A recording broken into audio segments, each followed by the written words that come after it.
need for the community. Thank you very much. Change.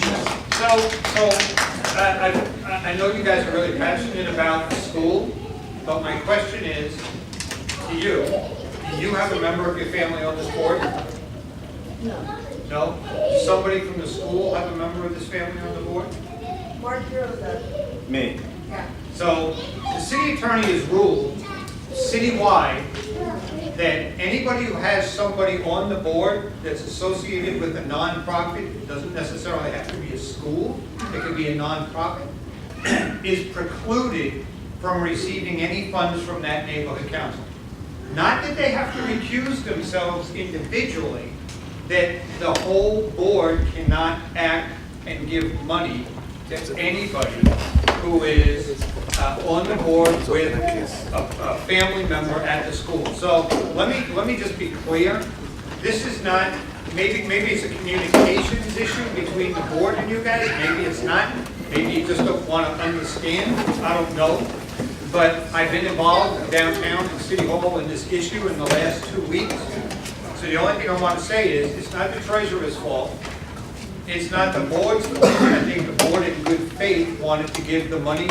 And I think you also had a problem, Molly, with yours that you had.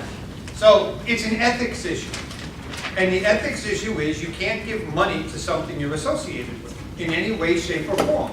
That's a city rule. So based on that, knowing how passionate you are about it, the one thing I will tell you is they can't do it if they wanted to. It's not them saying, I'm not writing the check. It's the city attorney saying, don't write that check, or you have an ethics violation. And an ethics violation, for those of you who've been around our government, is not something you want to have a violation for because it can get costly. Okay? So.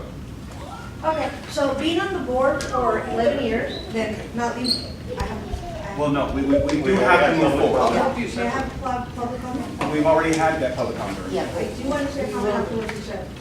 And I have Just a minute. Go ahead. I'll give you that. After doing the research and being on the neighborhood council for 11 years, one of the co-founders, okay, what he said is after the fact. So that rule and that law just happened about a couple of weeks ago. Hold on a second, hold on, because I called the city and called the secretary's office and we went back into the bylaws. What happened here, there was a conflict where Molly wanted $3,500 for her daycare, and then somehow she got their $1,200, her daycare got $1,200, hers was gonna get funded, this one wasn't gonna get funded, and they started going back and forth talking to Dunn. I know that because I spoke to Dunn, I spoke to the district attorney's office, and there is a way, this one can be viable, and we do have some legal people, some lawyers looking into it, because it happened after the fact. Okay, it wasn't before the fact. It actually did. Okay. So, And it's not an LUSD school. At the end of the day, because you guys don't get along, two child cares did not work. I think we're just going to leave it at But leave it at it, because I need to do my research. You want to leave it at that? Because we do need to get on this meeting. Thank you, Jay, for the explanation. I appreciate it. Thank you all for your comments. Any other further comments? That's it for public comment.